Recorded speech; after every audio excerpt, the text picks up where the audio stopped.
నువ్వేదో పెద్ద డాక్టర్ అని పిలిపిస్తే. ఎవరు డాక్టర్? వీడా? వీడు మనందరినీ మోసం చేయడానికే ఇక్కడికి వచ్చాడు. తన్ని తరివేంట్రా వీడిని. అమ్మా, ఇంకో 2 రోజుల్లో ఈ ఇంటి సమస్యలు పరిష్కరించి నేనే వెళ్ళిపోతా. నువ్వేంట్రా చేసేది? ఎలా పరిష్కరించుకోవాలో తెలీదా మాకు? సార్, నేను చెప్పేది పోరా.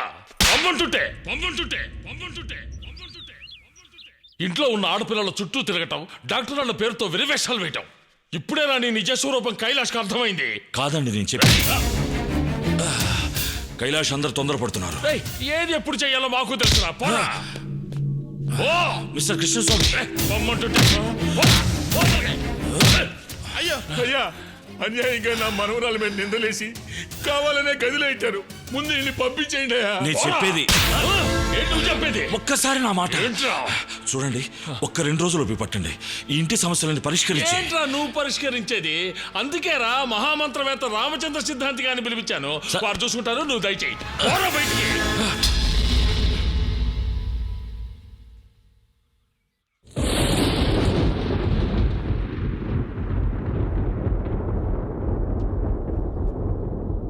ఎవరిని వెళ్ళిపోమంటోంది? వీర్నా? వీరి ఇంట్లోంచి వెళ్ళిపోతే మీకే నష్టం. అయ్యా, వీడు మా ఇంటి ఆడపిల్ల మీద వద్దు, మీరు నాకేం చెప్పొద్దు. నాకంతా తెలుసు. నేనీ ఇంట్లో ఉండటం కంటే ఇప్పుడు వీరి ఇంట్లో ఉండటమే ముఖ్యం. రక్తం తుడుచుకోండి. మంచి వాళ్ళ రక్తం నేల చిందకూడదు. మంత్రాల వల్లే మీ ఇక్కట్లు తొలగిపోవు. వీరి మానసిక వైద్య విధానంతోనే అది సాధ్యమవుతుంది. నేను ఈ ఇంట్లో పూజ చేస్తున్నప్పుడు ఆ పూజలో ఏదో ఒక ఆటంకం ఏర్పడింది. అప్పుడు వీరు మేడ మీద నుంచి కిందికి దిగొచ్చారు. జ్ఞాపకం ఉందా? ఆ రోజే వీరి కళ్ళల్లో ఒక కాంతిని చూశాను. ఏదో సాధించానన్న ఆనందం వీరి ముఖంలో నాకు కనిపించింది. తర్వాత వీరిని కలిసి పైన ఏం జరిగిందని అడిగాను. వీరు చెప్పిందంతా విన్న తర్వాత కగురు పొడిచింది నా ఒళ్ళంతా. రావణుడికి తెలివి 10 తలల్లో ఉంటే ఆ 10 తలల తెలివి వీరొక్కరికే ఉందని తెలుసుకున్నాను. వీరు ఇలాంటి మానసిక వైద్యులు కాదు. అమెరికాలో చదివి అక్కడ గోల్డ్ మెడల్ సాధించిన వారు. అదొక్కటే కాదు, ప్రపంచ సైకాట్రిస్టుల్లో మహామేధావి అయిన బ్రాడ్లే గారి మొదటి శిష్యులు వీరే. అటువంటి మనిషి వీరిన బయటికి వెళ్ళిపోమంటున్నారు. ఎంత అవమానించినా అన్నీ సహించి ఇక్కడే ఎందుకున్నారో తెలుసా? అయ్యా, ఆపకండి ఈశ్వర్. మీ భార్య మీద ఒక నింద మోపాడన్న సందేహంతో వీరిని ఇంట్లోంచి వెళ్ళగొట్టాలనుకున్నారే? మీ భార్య ప్రాణాలు కాపాడడానికి వీరు తన ప్రాణాలు బలిస్తున్నారని మీకెవరికైనా తెలుసా? గంగ బతకాలంటే ఈ ఈశ్వర్ చావాలి.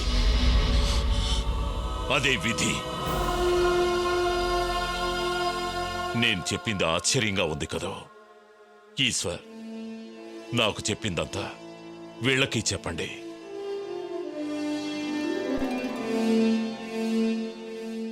గంగ బతకాలంటే ఈ ఈశ్వర్ చావాలి. అదే విధి. నేను చెప్పబోయే విషయాన్ని మనసు కొంచెం గట్టిపరుచుకుని విని కైలాష్. ఇక్కడ జరిగే విపరీతాలకు కారణం అందరూ అనుకునే విధంగా దుర్గో లేక వేరే వాళ్ళో కాదు. చంద్రముఖి చేత పీడించబడుతున్న నీ భార్య గంగే కైలాష్. నువ్వు నాకు ఫోన్ చేసి మళ్ళీ నన్ను ఇక్కడికి రప్పించినప్పుడు ఈ ఇంట్లో జరిగే వాటన్నిటికీ దుర్గే కారణమని చెప్పావు. కానీ నేను ఇక్కడికి వచ్చిన రోజు తెలుసుకున్నాను, ఈ ఇంట్లో జరుగుతున్న విపరీతాలకి దుర్గకి ఏ సంబంధమూ లేదని. అయినా ఈ ఇంట్లో రాత్రి 12 గంటల తర్వాత చంద్రముఖి రూములో ఎవరో పాడటం, గజ్జలు కట్టుకుని ఆడటం నేను చూశాను. నా అలికిడి వినగానే ఆ శబ్దం ఆగింది. రాత్రిపూట ఇలా ఎవరు ఎందుకు చేస్తున్నారో కనిపెట్టాలని ప్రయత్నించాను. ఆ ప్రయత్నంలో అనుకోకుండా ఒకరోజు నీ భార్య గంగని నేను చంద్రముఖి గదికి తీసుకెళ్లాను. అక్కడ గంగ ముఖంలో ఒక విచిత్రమైన మార్పుని నేను చూశాను. అంతవరకు గంగని అటువంటి స్థితిలో నేనెప్పుడూ చూడలేదు. She was in a psychic vibration.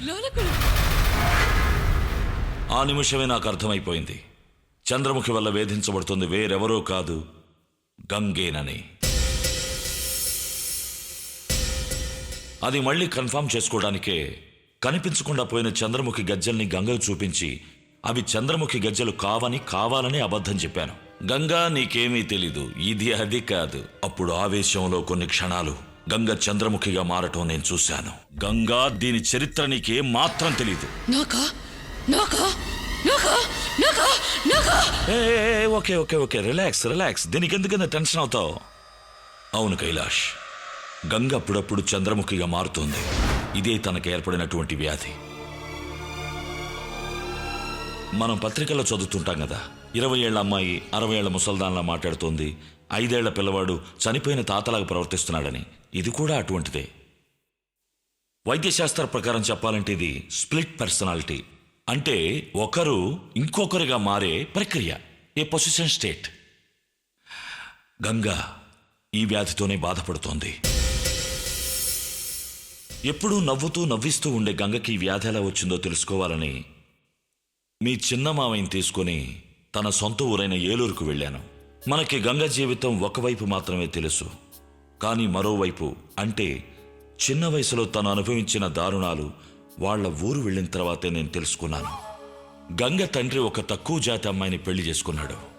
అందుకని వాళ్ళ జాతి వాళ్ళందరూ ఆయన్ని ఊరికి దూరంగా ఉంచారు.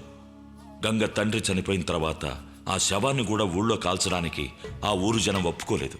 ఊరి వాళ్ల కాళ్ల మీద పడి అందరినీ క్షమించమని అడిగితేనే ఆ శవాన్ని దహనం చేస్తామని పంచాయతీలో చెప్పటం వల్ల వేరే దారి లేక గంగ వాళ్ళమ్మ ఆ శిక్షను అనుభవించింది. ఆ అవమానంతో ఆవిడ చనిపోయింది. చనిపోయిన వాళ్ళిద్దరినీ ఊరి వాళ్ళందరూ గంగ చూస్తుండగానే పెట్రోలు పోసి తగలబెట్టారు. కళ్ల ముందే తన తల్లిదండ్రులకి జరిగిన దారుణాన్ని చూసిన గంగ ఆవేశంతో ఆ ఊరి పెద్దని కొట్టి స్పృహ కోల్పోయింది. ఇదే తనకి ఏర్పడిన మొదటి దిగ్భ్రాంతి, ఫస్ట్ సైకిక్ డిసార్డర్. చిన్న వయసులోనే కన్నవాళ్లకు దూరమైన గంగని వాళ్ళ అమ్మమ్మ తన ఇంటికి తీసుకుపోయింది. తల్లిదండ్రులు లేని గంగ వాళ్ళమ్మమ్మ చెప్పే పాత కథలన్నీ వింటూ పెరిగింది. తను ఏ కథ విన్నా ఆ కథలో వచ్చే కథాపాత్రల్లో తనని ఊహించుకునే స్వభావం తనకి ఆ చిన్న వయసులోనే ఉండేదని నేనక్కడికి వెళ్ళిన తర్వాత విచారణలో తెలుసుకున్నాను. గంగ 10వ తరగతి చదువుతున్నప్పుడు వాళ్ళ అమ్మమ్మకి ఆరోగ్యం దెబ్బతింది. అమ్మమ్మ గురించే ఆలోచిస్తూ గంగ పరీక్షలకు చదవకుండా నిద్రపోకుండా రాత్రంతా నడుస్తూనే ఉంది. మరుసటి రోజు ఎగ్జామ్ రాయకుండా ఆన్సర్ పేపర్స్ విసిరిపారేసిన గంగ పిచ్చి ప్రవర్తనని, ఆ సంఘటనని ఆ క్లాస్ టీచర్ ఇంతవరకు మర్చిపోలేదు కైలాష్. గంగ మానసిక పరిస్థితి ఏమిటో అసలు తెలుసుకోకుండా, బాగు చేయించడానికి ప్రయత్నించకుండానే వాళ్ళ అమ్మమ్మ చనిపోయింది. అమ్మమ్మ చనిపోయాక గంగ తన ఒంటరితనం నుంచి తనని కాపాడుకోవటానికే చిలిపిపిల్లగా మారింది. చిన్న వయసులో తను విన్న ఆ పాత కథలు, ఆ కథాపాత్రలు తన మనసులో బలంగా పాతుకుపోవడం వల్ల ఈ రాజమహల్ కొనమని నిన్ను బలవంతం చేసింది. గంగకున్న ఆ విచిత్ర స్వభావమే తనని చంద్రముఖి గదికి వెళ్ళటానికి ప్రేరేపించింది. గంగలోని ఆ బలహీనతే గంగను లొంగదీసుకోవడానికి చంద్రముఖి ఆసరాగా చేసుకుంది. గంగ చంద్రముఖి రూమ్కు వెళ్ళింది. గంగ చంద్రముఖిలా నించుంది. గంగ చంద్రముఖిగా తనని ఊహించుకుంది. గంగ చంద్రముఖిగా మారింది. ఈ విధంగా చంద్రముఖి గంగను లొంగదీసుకుంది. ఈ మార్పుని నా భార్యలో ఇంతవరకు ఎప్పుడూ చూడలేదు. చంద్రముఖిగా మారి గంగకి నువ్వెంతసేపు నిద్రపోతావు, ఎప్పుడు నిద్రపోతావు, ఎప్పుడు లేస్తావు అన్నీ తెలుసు. తన మీద ఎవరికి అనుమానం కలగకూడదని తన చీరకు తనే నిప్పంటించుకుని అందరి దృష్టిని దుర్గవైపు మళ్లించింది. ఆ రోజు మేడ మీద ప్రియని తరిమింది గంగే. కాఫీలో విషం కలిపింది గంగే. ఫిష్ ట్యాంక్ తోసి నిన్ను చంపాలనుకుంది గంగే. ఇప్పుడు ఇతని మీద నింద మోపింది కూడా నీ భార్య గంగే.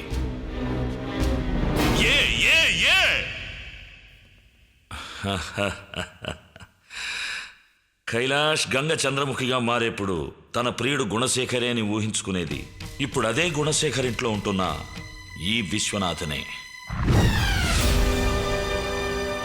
ప్రియ ఈ విశ్వనాథని పెళ్లి చేసుకోకూడదనే ఆ రోజు ప్రియని చంపడానికి ప్రయత్నించింది. నిశ్చితార్థం పూర్తయిపోయాక ఇతని మీద బలాత్కారపు నింద మోపితే ఈ వివాహం ఆగుతుందన్న ఉద్దేశంతోనే నిన్న అలా ప్రవర్తించింది. సరే, నన్నెందుకు 2 సార్లు చంపాలని ప్రయత్నించింది? గంగ చంద్రముఖిగా మారినప్పుడు తన ప్రియుడు గుణశేఖరే అనుకుని ఈ విశ్వనాథని దక్కించుకోవడానికి అడ్డుగా ఉన్నదెవరు? గంగ భర్తవైన నువ్వు. అందుకే నీ అడ్డు తొలగించుకోవాలని 2 సార్లు చంపాలని ప్రయత్నించింది. ఫిష్ ట్యాంక్ పడ్డ రోజు నీకేం జరిగిందోనని అందరూ కంగారు పడుతూ ఉంటే ఏ కంగారు లేకుండా ప్రశాంతంగా గంగ రావడం నేను చూశాను. ఆ సమయంలో గంగ చంద్రముఖిగా మారడం నేను గమనించాను.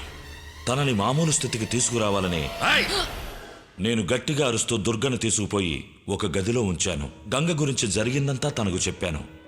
గంగకు బాగవుతుందంటే ఒకసారి కాదు 100 సార్లు కావాలన్న నింద మోయటానికి తాను సిద్ధంగా ఉన్నానని దుర్గ నాతో అంది. ఇది తెలుసుకున్న గంగ స్వతంత్రంగా సంతోషంగా తిరగడం మొదలుపెట్టింది. అసలు ఇదంతా ఆ చంద్రముఖి ఎందుకు చేస్తోందో తెలుసుకోవాలనే సిద్ధాంతి గారు పూజలో ఉండగా నేనే ఆ రాజుగారిగా చంద్రముఖి ముందు నించున్నాను.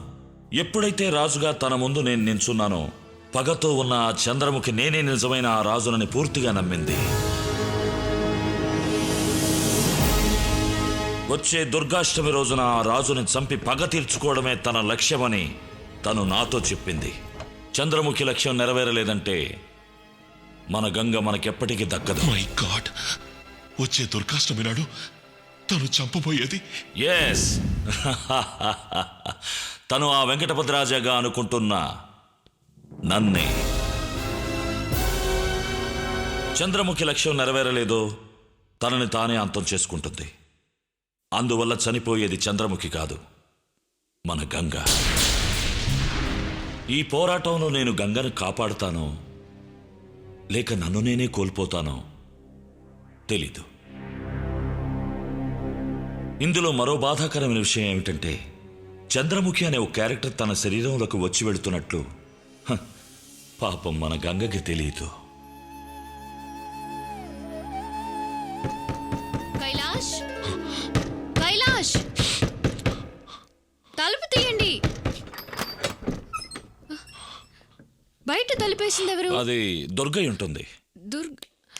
చూడండి, నా చీర ఎవరు చించేశారు. అది కూడా దుర్గ పనే ఉంటుంది. అవును, నిన్న డాన్స్ ఎలా ఉంది? నాకు గుర్తులేదు డాక్టర్. విపరీతంగా నిద్ర వచ్చేసింది. తర్వాత ఏమైందో నాకెలా తెలుస్తుంది? అరే విశ్వనాథ్, ఎప్పుడొచ్చారు? కాఫీ అది ఏమైనా ఇచ్చారా? వద్దు, పర్వాలేదు. ఇంటి కాబోయే అల్లుడికి కాఫీ ఇవ్వడానికి కూడా ఇంట్లో ఎవరు లేరు. ఉండండి, నేను తీసుకొస్తాను. ఇప్పుడు గంగకు జరిగిందేమీ తెలియదు, చూసావుగా. ఇదేం కర్మరా దేవుడా.